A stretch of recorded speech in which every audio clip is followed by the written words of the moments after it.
Sachin. Sir routine नाकाबंदी के दौरान जब गाड़ियां चेक कर रहे थे उसी समय मिली लाश। अच्छा, गाड़ी के साथ कोई आदमी था? हाँ सर, एक हरीश नाम का आदमी था। कहाँ है वो? उसे फॉरेंसिक भिजवा दिया ताकि सालों के साथ उसके फिंगरप्रिंट्स और ब्लड सैंपल ले सके। सर लगता है आजकल क्रिमिनल्स में डर ही नहीं बचा है। डिक्की में ऐसे लाश लेकर घूमते जैसे गार्डन में घूम रहे हैं। एक काम करते हैं, गाड़ी की पूरी डिटेल्स निकालो, साथ में मालिक की भी। सर, ये है वो जिनकी गाड़ी से हमें लाश मिली थी। बताओ, किसकी लाश है वो? कौन है वो? क्यों मारा उसे? सर मेरी बात पे यकीन कीजिए सर। सर मैं तो उस आदमी को जानता भी नहीं हूँ। चुप! जानते नहीं हो तो ऐसे ही मारा उसे? सर मुझे पता भी नहीं कि ये लाश मेरी गाड़ी में कैसे आई। सर लगता है ये ऐसे नहीं मानेगा, इसे खुराक देनी पड़ेगी। प्लीज सर, सर मैं एक शरीफ आदमी हूँ, मैं नहीं जानता ये आदमी कौन है।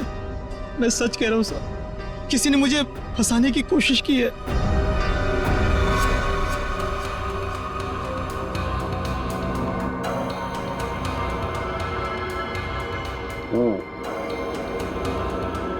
इसका बॉडी टेम्परेचर के हिसाब से तो तारिका इस आदमी की मौत 6 से 8 घंटे पहले हुई। 6 से? सर इसकी घड़ी भी लगभग, ये देखिए, लगभग 8 घंटे पहले ही बंद हुई है और टूट भी चुकी है। तो हाँ, इसका मतलब तो ये हुआ तारिका कि या किसी ने इसे गिराया और उसी दौरान इसकी सांसें भी बंद हो गई और इसकी घड़ी भी बंद हो गई। अच्छा एक काम करते हैं, हरीश के कपड़ों का लिमोनॉल टेस्ट करते हैं, शायद कुछ ब्लड स्ट्रेन मिल जाए।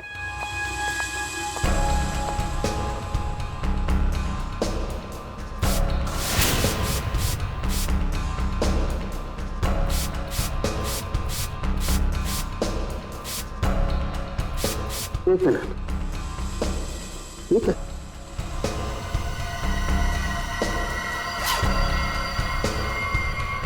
Secret pocket. Secret pocket?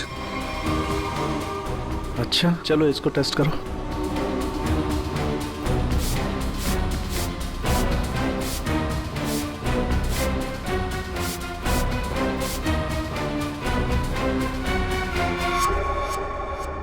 Sir test तो नेगेटिव है, कपड़ों में कोई खून के अंश नहीं दिख रहे। कमाल है, एक लाश को एक आदमी डिक्की में उठा करके रखता है और उसके कपड़ों पर कहीं भी कोई खून का धब्बा नहीं है। सर हो सकता है उसने बीच में शायद अपने कपड़े बदल लिए हो। अरे हाँ, कपड़े बदल लिए होंगे, लेकिन लाश को उठा करके रखा है उस लाश को जिसके सर पर चोट लगी है, तो सर से खून बहा होगा, न सिर्फ कपड़ों पर, उसके शरीर पे भी कहीं तो खून लगा होगा ना। खून का कोई धब्बा ही नहीं। एक बार फिर से चेक करते हैं, चक्कर क्या है? उन्होंने कुछ है? एक मिनट,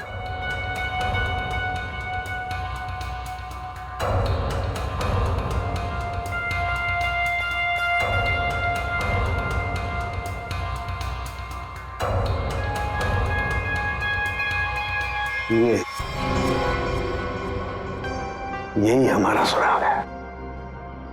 हाँ। अच्छा, इसकी और बाकी की चीजें चेक की थी कपड़े के अलावा?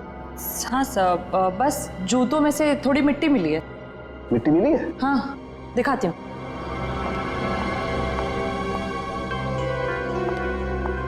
ये देखिए। अरे का काम करो, इस मिट्टी को चेक करो, पता लगेगा ये कहाँ की कौन से एरिया की मिट्टी है। सर मैं बीवी बच्चों की कसम खा के कह रहा हूँ, सब मैंने कुछ नहीं किया। ये अपने बीवी बच्चों की कसम झूठी खा सकता है, मगर अपनी नहीं। इसे अपनी कसम खिलवाते तभी। रेने, क्या कर रहे हो तुम? कसम कोई गोलगप्पे है जो बार बार खिलाओगे इसे? हाँ? बॉस जो कुछ कह रहा है सही कह रहा है। तेरे कहने का मतलब है साळुंखे कि खून इसने नहीं किया है?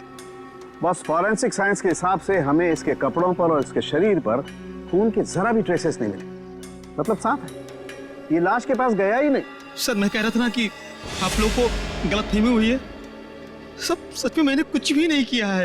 एक मिनट, क्या हुआ सर?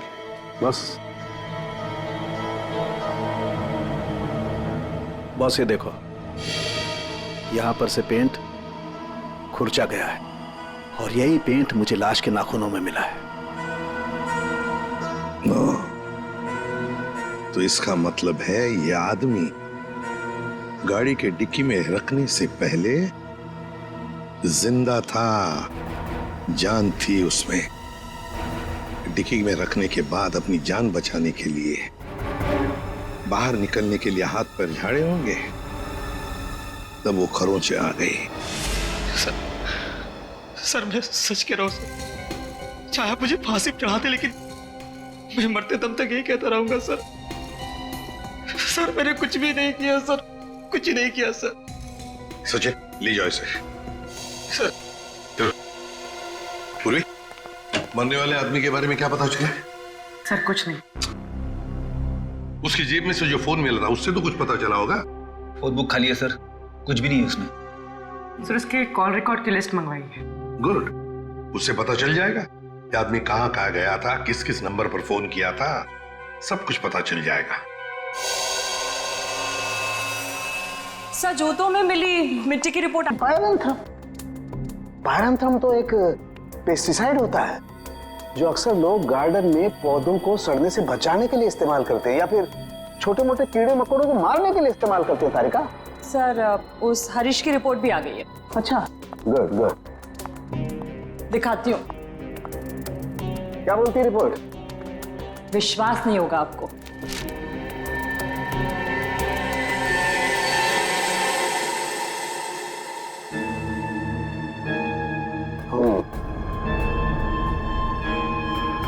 ये बात है। सर जीपीएस के रिकॉर्ड के हिसाब से मरने वाला आदमी पहले अंधेरी से बोरीवली, फिर बोरीवली से बैंड्रा गया था।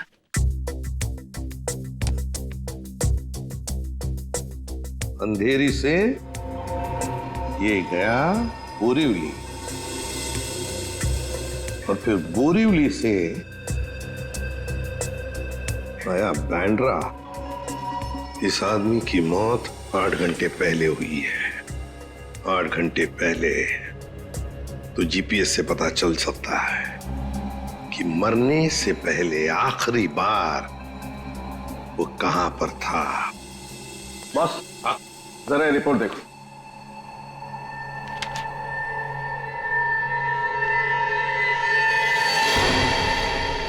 क्या ये बात है? रेडी, ले आओ इसे बाहर।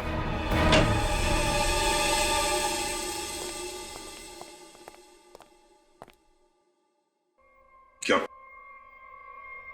खून के साथ साथ ड्रग्स का भी धंधा करते हो? ड्रग्स? हाँ, ड्रग्स। तुम्हारे कपड़ों में से अंश मिले हमें ड्रग्स के। सर मैं पैसों के लिए ड्रग्स सप्लाई करता हूँ, लेकिन मैं कातिल नहीं हूँ सर। मैं सच कह रहा हूँ। आज 8 घंटे पहले कहां थे तुम? सर 8 घंटे पहले मैं सेंटा क्रूज में था सर। वहां से मुझे दादर माल सप्लाई करना था, बस सर मैं दादर आया और वहीं पे गाड़ी पार्क की। तुम किसके लिए काम करते हो? उसका नाम नहीं पता सर। सर एक आदमी मुझे पैसे और माल देता था, बस मैं उस माल को डिलीवर करता था सर। सचिन, नारकोटिक्स डिपार्टमेंट को सारी इंफॉर्मेशन दे दो, इसने जो भी कहा है वो। बॉस, मरने वाले के बारे में एक और खास जानकारी मिली है। वो क्या? उसके जूतों में मुझे मिट्टी मिली है और उस मिट्टी से ये पता चलता है कि आखिरी बार वो किसी गार्डन में गया था। पूरी काम करो, जीपीएस से पता लगाओ आखिरी बार वो आदमी गया कहां था और क्या उस जगह के आसपास कोई गार्डन है क्या।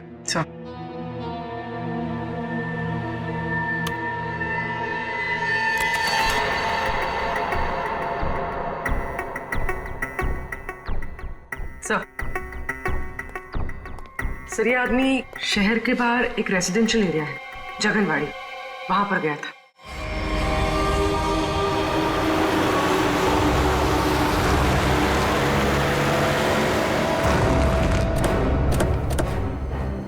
सर जीपीएस के हिसाब से ये वही जगह है जिसे हम ढूंढ रहे हैं।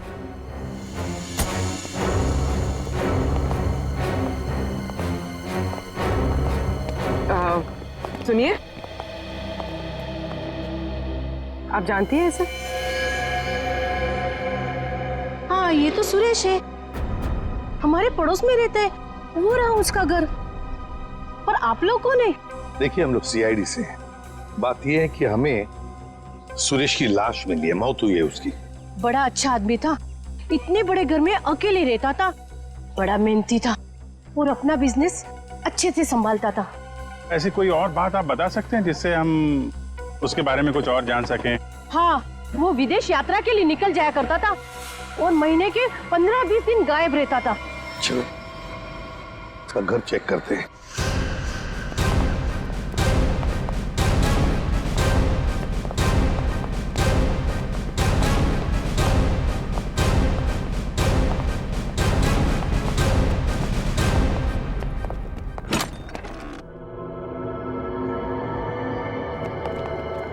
दरवाजा खुला है?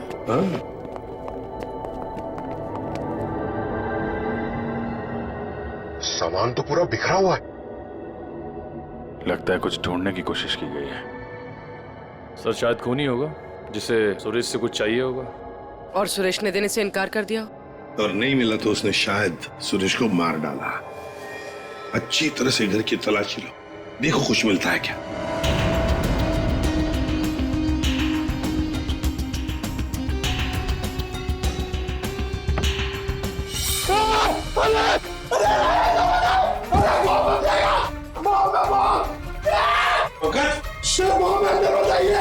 बॉम्ब?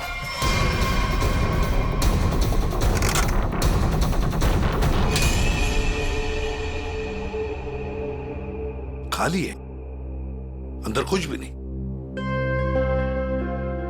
लगता है खूनी सब कुछ लेकर गया है यहां से। तो फिर ये केस खून के साथ साथ लूट का भी हो गया सर। और ये लूट पिछले 8 घंटे में हुई है, सुरेश के मरने के बाद।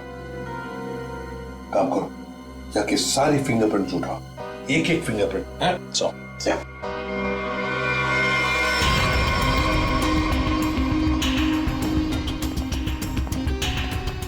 क्या आप बता सकती हैं पिछले 8 घंटों में घर में कोई आया था या घर से कोई बाहर गया था? मैंने किसी को आते जाते तो नहीं देखा।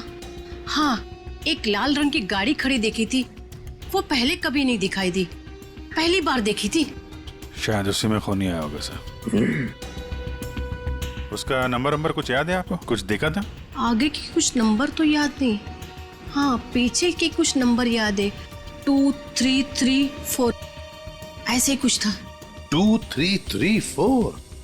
Thank you very much. आपको पता नहीं आपने कितनी बड़ी मदद की है हमारी। अभिजीत, लाल रंग की वैन जिसका नंबर है 2334, पता लगाना पड़ेगा और सारे कंट्रोल रूम्स में इसकी इंफॉर्मेशन भेजनी पड़ेगी।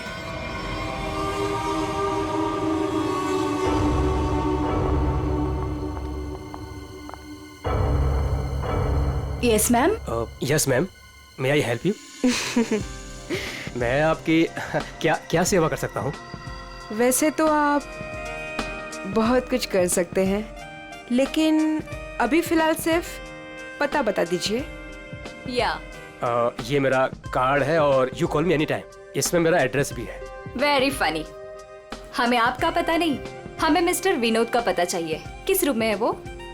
एक्चुअली मिस्टर विनोद ना। एक्सक्यूज मी, घबराइए मत। एक्चुअली मिस्टर विनोद ने ही हमें यहाँ बुलाया है। सॉरी, मुझे आपकी बात पर पूरा भरोसा है, लेकिन मुझे मिस्टर विनोद से एक बार पूछना पड़ेगा क्योंकि वो हमारे स्पेशल गेस्ट हैं।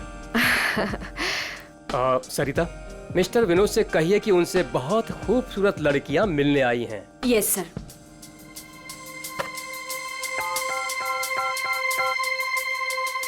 मिस्टर विनोद, आपसे 2 लड़कियां मिलने आई है। ओके, जाइए आप, आपको मिस्टर विनोद ने बुलाया है। Room number 305।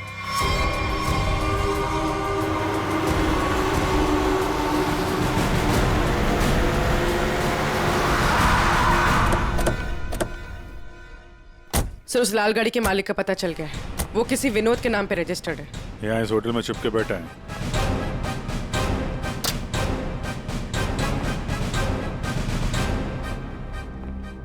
Yes sir. भाई साहब आपके यहाँ कोई विनोद नाम का आदमी ठहरा है क्या?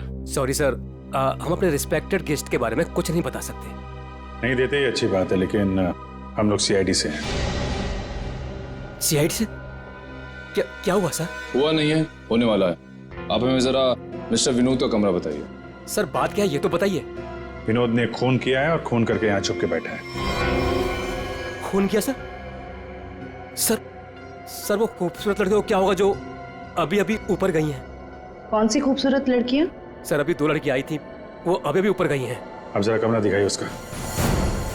सर ये वाला रूम।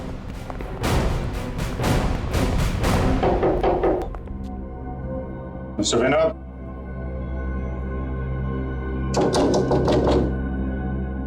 दरवाजा खोलिए। तक कोई आवाज भी नहीं आ रही। आपके पास मास्टर की है? Yes sir.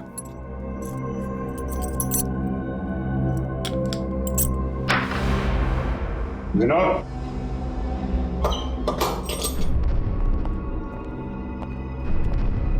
Vinod, Vinod, Vinod.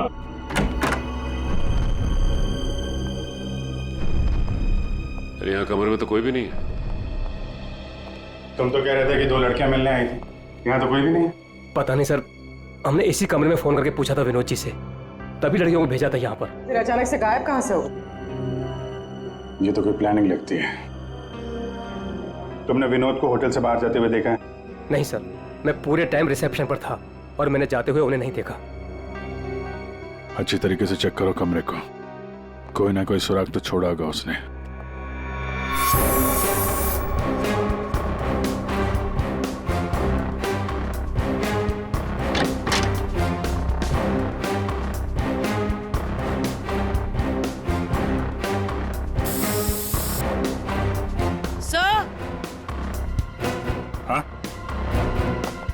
Sir ये खून के निशान।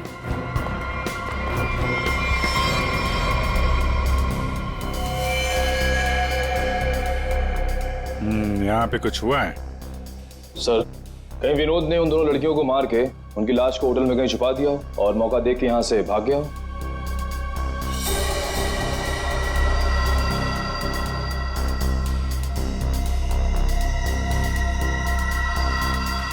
लाल रंग का धागा, ये तो किसी कपड़े का रेशा लगता है।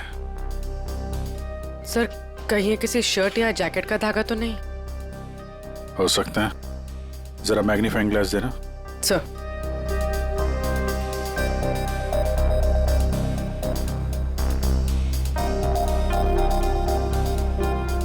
ओ, इस पे भी खून लगा हुआ है। तो धक्का मुक्की में जब यहां से निकला होगा तो ये कपड़े का रेशा यहां अटक गया। मैं सब एक बात बताओ, ये जो लड़कियां आई थी उनमें से किसी ने लाल रंग का कुछ पहना हुआ था क्या? हाँ सर, एक लड़की ने लाल रंग का ड्रेस पहन रखा था। फिर तो उस लड़की की ड्रेस का धागा ही है। और इन दोनों लड़कियों को रिसेप्शन पे तो किसी ने देखा नहीं जाते हुए। इसका मतलब हो सकता है ये होटल में ही होता। ठीक है, पूरा होटल छान मारो। तो ये जो लॉबी में सीसीटीवी कैमरा लगा है ना, उसकी फुटेज चेक करो। अगर वो लोग होटल से बाहर गए होंगे, लॉबी से होकर ही जाएंगे।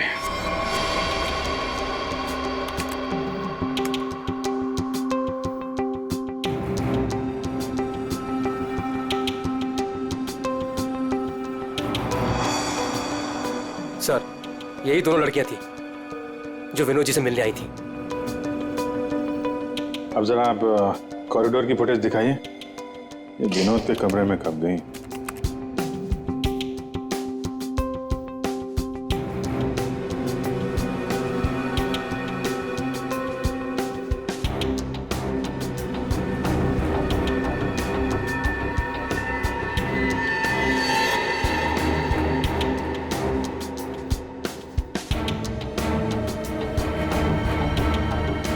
ये लोग अंदर तो गई थी। अच्छा फॉरवर्ड करो, बाहर कब आई?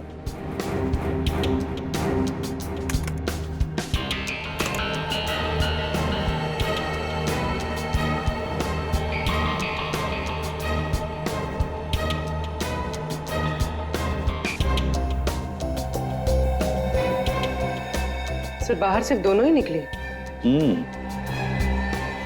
विनोद कहाँ गया? तो फॉरवर्ड करो।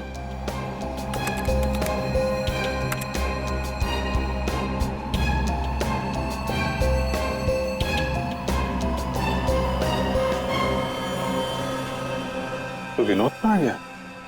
सर रूम में भी नहीं था और बाहर भी नहीं निकला। फिर ये विनोद गया कहाँ?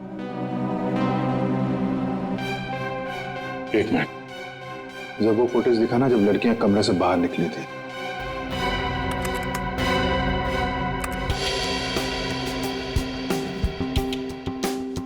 स्टॉप।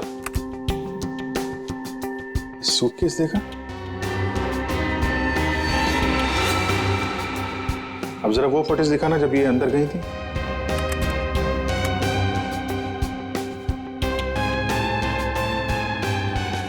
या स्टॉप स्टॉप, देखो जब कमरे के अंदर जा रही थी तब सूटकेस नहीं है, और जब बाहर निकली तो इतना बड़ा सूटकेस।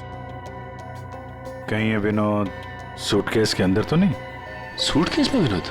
हाँ, मार के अंदर डाल दिया हो। अब जरा एग्जिट की फुटेज दिखाइए। इन दोनों लड़कियों ने होटल कब छोड़ा? सर ये तो एक ही औरत बाहर जाते हुए दिख रही है, दूसरी औरत कहाँ गई? दूसरी कहाँ है? फॉरवर्ड करो।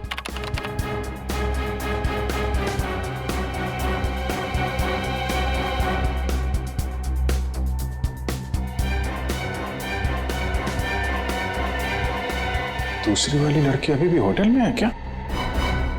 निखिल। Yes sir. जितने भी एग्जिट है ना होटल के सब बंद करवा दो। ठीक है सर। मैनेजर साहब। Yes sir. सारे केस को नीचे बुलवाइए। जी। पूर्वी, इस दूसरी लड़की की फोटो ब्यूरो में भेजो। अपने क्रिमिनल डेटाबेस से चेक करो, इसके बारे में कोई जानकारी मिलती है क्या? कोई क्रिमिनल रिकॉर्ड है इसका? ये गेट क्यों बंद है? आप प्लीज इसे खोलिए, हमें घर जाना है। और ये कोई तरीका है? हम इज्जतदार लोग हैं, आप ऐसे हमें रोक नहीं सकते। आप लोगों को जो परेशानी हो रही है उसके लिए माफ कीजिए, लेकिन ये केस की जांच चल रही है, उसके लिए हम आशा करते हैं कि आप लोग कानून की मदद करेंगे। ये फोटो देखिए, इस औरत को पहचानती है? कहीं देखा है आप लोगों ने इस औरत को? कौन है ये औरत सर?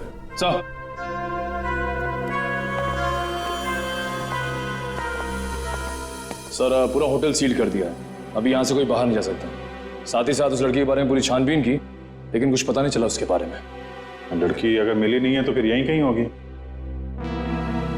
मैनेजर साहब, कोई और दरवाजा है जहां से होटल से बाहर जा सकते हैं? सर यहाँ पे कोई खुफिया रास्ता तो नहीं है, लेकिन पार्टी हॉल में एक दरवाजा है जहां से बाहर जा सकते हैं, लेकिन वहां पर तो पार्टी चल रही थी। अरे पार्टी चल रही थी, बाहर तो जा सकते हैं ना।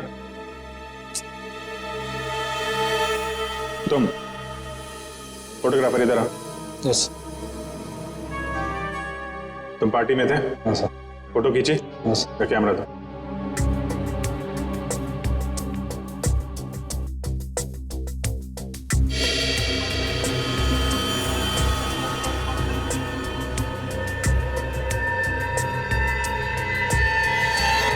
सर ये वैसे ही रेड ड्रेस है जैसे उन दो औरतों में से एक ने पहना था। तो यही है वो औरत। ये किसी आदमी से बात कर रही है।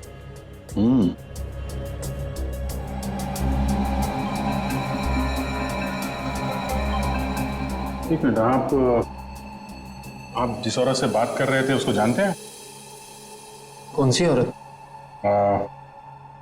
ये औरत। मैं इसे नहीं जानता। कोई बात नहीं, हम लोग पता लगा लेंगे। पार्टी कहाँ चल रही थी? सर उस तरफ।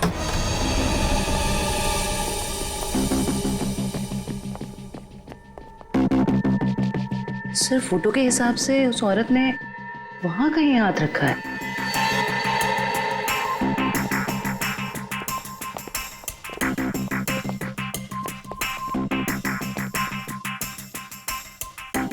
यहाँ पे प्रिंट तो दिखाई दे रहा है।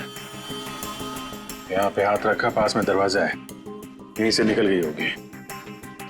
उठाओ इस प्रिंट को।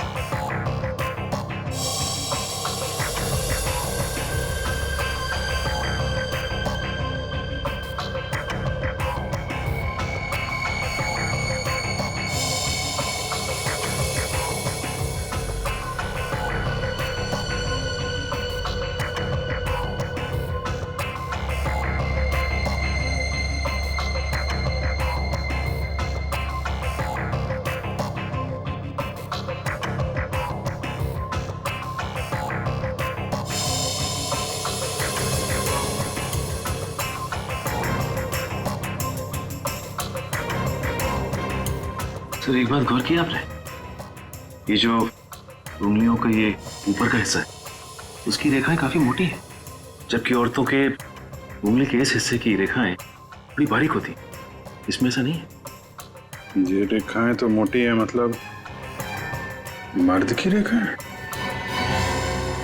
लेकिन ये जो रेखाओं के हिसाब से जिसे हम ढूंढ रहे हैं, फिर तो वो कोई औरत नहीं है, कोई मर्द है। सर कैसी बात कर रहे हैं सर? मैंने उन दोनों को नजदीक से देखा था और बड़े गौर से देखा था। वो दोनों लड़कियां थी। मेरे साहब, साइंस और टेक्नोलॉजी झूठ नहीं हो सकती है। वो जो दूसरी औरत आपके होटल में आई थी वो एक मर्द है। सर शायद इसलिए हमारे डेटाबेस में उस लड़की की कोई पहचान नहीं मिली। लेकिन इस फिंगरप्रिंट से उस मर्द की पहचान हो सकती है।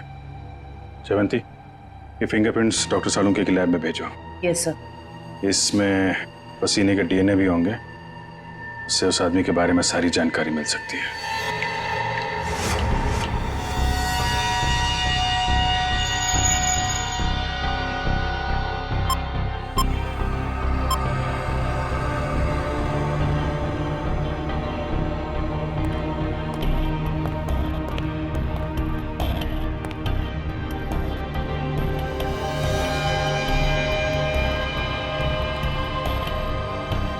सालुंके के पसीने से जो डीएनए का टेस्ट किया उसका क्या रिपोर्ट आया? बस पसीने से डीएनए तलाश कर रहे हैं, जूता चप्पल तलाश नहीं कर रहे। टाइम लगता है यार, लंबा प्रोसेस है। अच्छा अच्छा, मतलब मुजरिम हमारे हाथ से निकल जाएगा, उसके बाद में तू रिपोर्ट देगा। अच्छा सर इसका मतलब हमें कुछ और एविडेंस की तलाश करनी होगी उस कातिल की पहचान के लिए। अच्छा अच्छा, अब आप भी बोलने लगे। Very good. मतलब इससे पहले कि मैं कुछ बताऊं, आप लोग पहले ही अपने नतीजे पर पहुंच गए। अब यार ऐसी उल्टी सीधी बातें करने में जो टाइम वेस्ट कर रहा है उससे बेटर है काम पे लग जाता तो कुछ हाल लग जाता। यार सच कहूं ना तो कई बार तुम लोग, और खास करके तुम, मुझे बहुत हर्ट करते हो। मैंने दिल दुखाया? मैं क्या तेरी गर्लफ्रेंड हूं? हैं?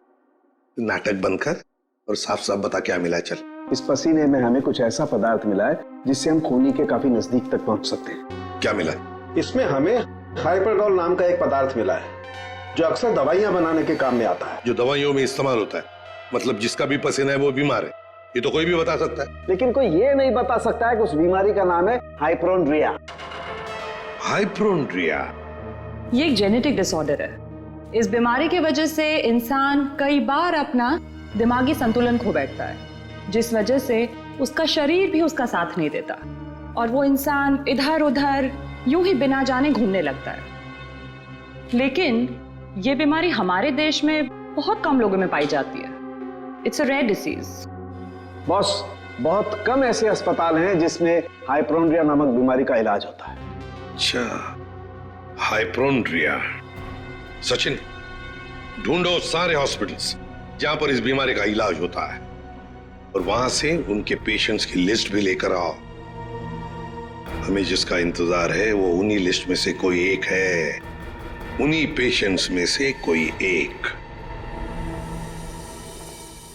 हेलो डॉक्टर साहब। Hello, yes. हम लोग सीआईडी से हैं। एक्चुअली हम लोग एक खून के केस की जांच कर रहे हैं और हमारा सस्पेक्ट आपका मरीज है। कौन है वो? ये तो आप बताइए। आप किसी ऐसे आदमी का इलाज कर रहे हैं जिसे हाइपोक्रोंड्रिया नाम की बीमारी है? इस बीमारी का इलाज तो मेरे पास 3 लोग करवा रहे हैं। शायद इनमें से ये एक हमारा सस्पेक्ट है। ओके।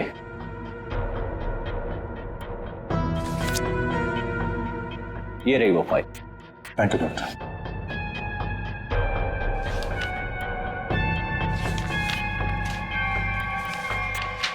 हाँ?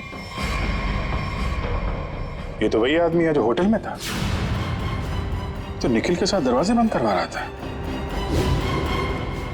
तो ये है वो दूसरी औरत।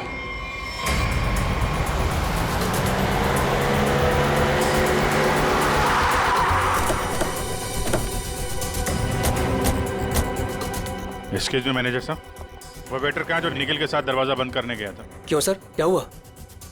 सवाल मत करो, जवाब दो, मेरे पास टाइम बहुत कम है।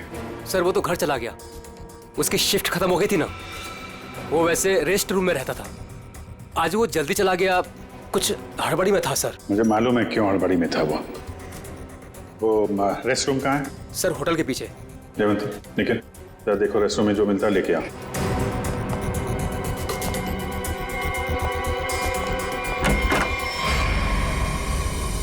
ये लॉकर है।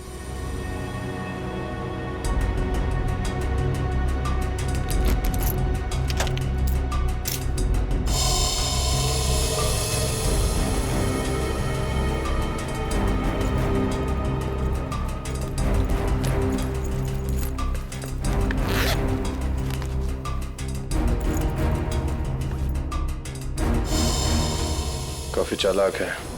फोन इसमें रख के गया ताकि हम उसे ट्रेस न कर सके।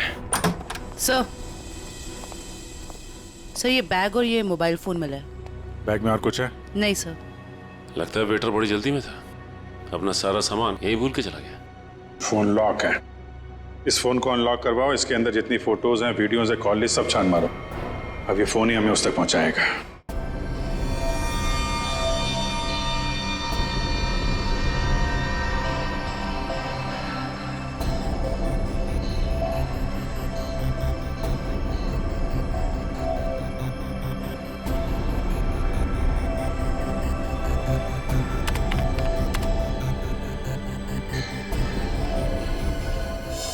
क्या बात है सारंगे, बड़ा खुश नजर आ रहा है तू। बॉस, इंसान को हमेशा खुश रहना चाहिए, मुस्कुराते हुए रहना चाहिए। इससे क्या बीपी कंट्रोल में रहता है, चेहरे पर झुर्रियां जरा कम आती है। अच्छा हैंडसम, फोन से क्या पता चला, बता जल्दी। कोई फोटोज नहीं, कोई मैसेजेस नहीं, सिर्फ एक कॉल रिकॉर्डिंग मिली है इस फोन में से। Recorded call? तो फिर सुनते ना। हाँ सर, सुनाती हूँ। हाँ। अच्छा बॉस, ये हमें होटल में से जो वेटर का बैग मिला था, इस पे मुझे ये काई मिली, एल्गी, जिसे सीवीड कहते, वो। सीवीड, समुद्री काई? सर।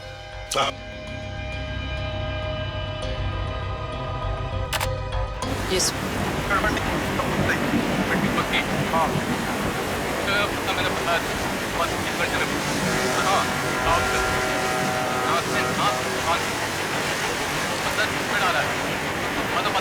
ये क्या हिब्रू भाषा में बात कर रही है? अरे नहीं फ्रेडी, बैकग्राउंड में साउंड बहुत है, इसलिए ऐसी आवाज आ रही है।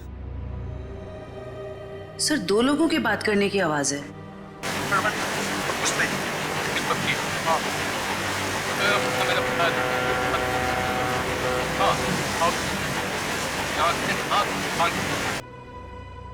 तारिका, जरा और क्लियर कर सकती हो क्या आवाज? हाँ सर।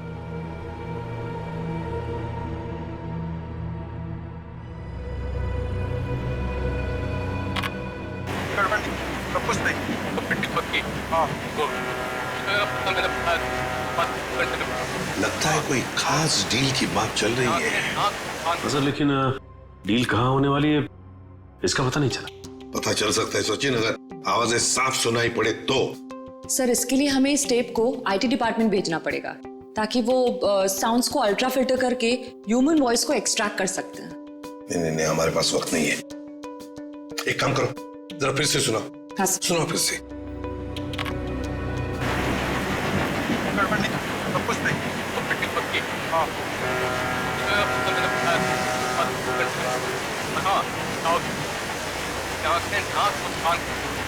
सर ये तो किसी पानी के जहाज के सायरन की आवाज है।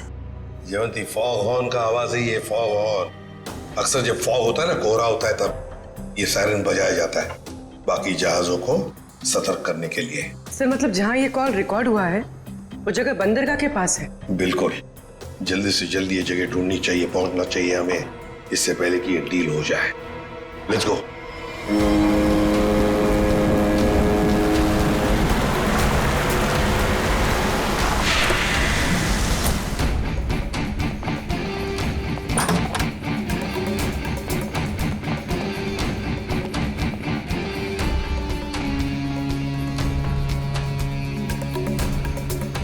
Welcome welcome welcome.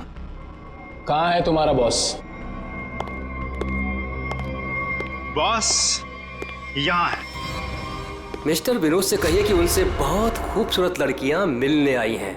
हाँ ठीक है, उन्हें मेरे रूम में भेज दो। खुशामदीद, आइए।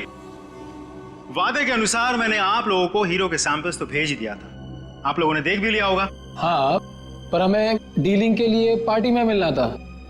वो वादा तो आपने पूरा नहीं किया। क्या होता है ना, कभी कभी एक वादा पूरा करने के लिए बाकी कई वादे तोड़ने पड़ते हैं, और मैंने भी वही किया। खैर, हमें तो अपने हीरो से मतलब है, और वो हमें आपसे मिले तो हमें कोई परेशानी नहीं। अब जरा उन कीमती हीरो के कीमत के दर्शन हो जाता तो बहुत अच्छा होता। पूरे 5 करोड़ हैं। अब आप भी हीरो के दर्शन दिखा दीजिए। फैंटास्टिक।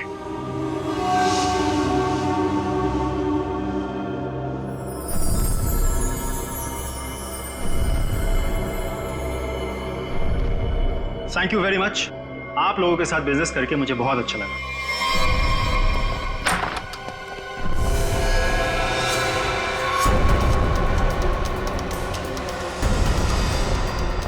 चलो फटाफट, जल्दी जल्दी चल ना, जल्दी चल। तुम लोग? हाँ, चल। सेवा करने के लिए आया है। चल, जल्दी चल। हाथ ऊपर, हाथ ऊपर। चल। देखो, ये तुम लोग अच्छा नहीं कर रहे हो, ये अंजाम बहुत बुरा होगा, मैं बता रहा हूँ। तेरे बुरे अंजाम का तो फैसला उसी समय हो गया था जब तू हम लोगों को धोखा देकर हीरे चुरा कर भागा था। अब ये हीरे हमारे साथ ही जाएंगे और तू जाएगा ऊपर भगवान के पास, समझा? देखो, ये सही नहीं हो रहा है। मैं तुम्हारा दोस्त हूँ ना। दोस्त? डंक मारने वाला दोस्त? तूने क्या सोचा हमें भी सीआईडी की तरह धोखा देगा? नहीं, कभी नहीं होगा ऐसा।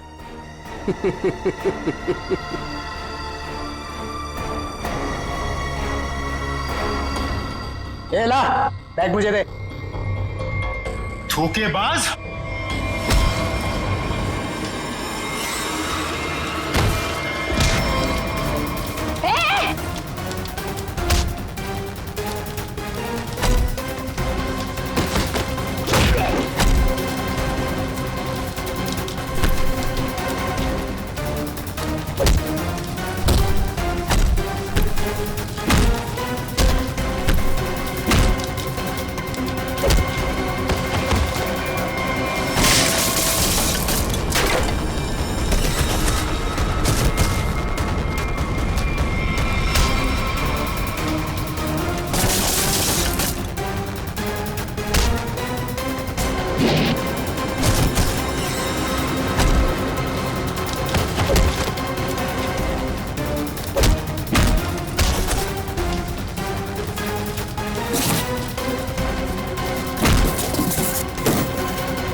बस बस, कहाँ जा रहा है?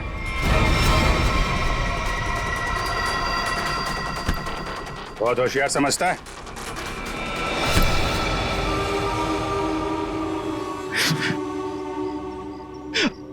आप, मैंने मारा सुरेश को। क्यों मारा? हीरो के लिए। हीरो के लिए? हमें पता चल गया था कि सुरेश विदेश से हीरा स्मगल करता है। हमने तभी सोच लिया था कि क्यों ना रास्ते में ही हीरे लूट ले उससे, और रातों रात अमीर बन जाए, इसलिए खून कर दिया उसका। क्यों? सर, हम सुरेश को मारना नहीं चाहते थे। हमें पता चल गया था कि सुरेश हीरे लेकर मॉल के पार्किंग लॉट में था। हम बस उससे हीरे छीनकर वहां से चले जाना चाहते थे, पर सुरेश ने हीरा अपने घर पे छुपा के रखा था। तुमने उसके घर की चाबी छीनने की कोशिश की, लेकिन सुरेश ने आसानी से तुम्हें चाबी नहीं दी। मजबूरन उसे मारना पड़ा सर। फिर सुरेश की लाश तुमने हरीश की गाड़ी की डिक्की में डाल दी। उस वक्त हरीश मॉल में गया था ड्रग्स का डील करने के लिए, है ना? और फिर हम सुरेश के घर पे चले गए, वहां से हीरे लिए और अलग अलग हो गए ताकि हम पे किसी को शक ना हो। पर दूसरों को धोखा देने वाले खुद धोखे में आ गए। वो हीरे नकली थे। क्यों? और असली धोखेबाज तो विनोद था, जिसने असली हीरे अपने पास रख के नकली हीरे हम लोगों को थमा दिए। तो तुमने सोचा कि विनोद के मार के बदला भी पूरा हो जाएगा और हीरे भी मिल जाएंगे, है ना? हमें पता चल गया कि ये हीरो का सौदा होटल में करने वाला है। पर विनोद को पता चल गया कि उसके पीछे सिर्फ तुम ही नहीं, हम भी पीछे पड़े थे। और इसीलिए मुझे अपना प्लान बदलना पड़ा। मैंने कुछ पैसों के लालच देकर वेटर को अपने साथ मिला लिया और अपने आप को होटल से गायब करने का सारा इंतजाम कर डाला। इन वेटर्स को औरत बनाकर, हैं? तुम में से एक ने इसे सूटकेस में बंद करके होटल से बाहर निकाल दिया। लोगों को लगा कि विनोद मर गया है, विनोद गायब और तुम्हारा भी काम हो गया। क्यों? Master stroke. और उसके बाद किसका रोल शुरू हो गया? वेटर का। हाँ, विनोद के बाद हीरो का सौदा मैंने ही किया क्लाइंट के साथ। पर हमें विनोद की चाल का पूरा अंदाजा था, इसलिए हमने कभी यकीन नहीं किया कि विनोद मर चुका है। हम विनोद के क्लाइंट को पहचानते थे। जब हमने वेटर को क्लाइंट के साथ देखा तब हम पहचान गए थे कि विनोद ने उसे अपने काम के लिए रखा। तब हमने इसे पैसे दिए और इसने हमें विनोद का लोकेशन बताया। विनोद, अपने दोस्तों के साथ प्लान बनाकर तुमने हीरे लूटे और फिर लालच में आ गए। तुमने सोचा क्यों न सारे हीरे मैं अपने आप के लिए रख लूं, इसलिए उन्हीं दोस्तों के साथ तुमने धोखा किया, गद्दारी की। असली हीरो की जगह नकली हीरे दे दिए उन्हें। इस सारे चक्कर में तुमने एक खून भी किया, सुरेश का खून। कानून तो तुम्हें कड़ी से कड़ी सजा देगा, शायद फांसी होगी तुम्हें, फांसी।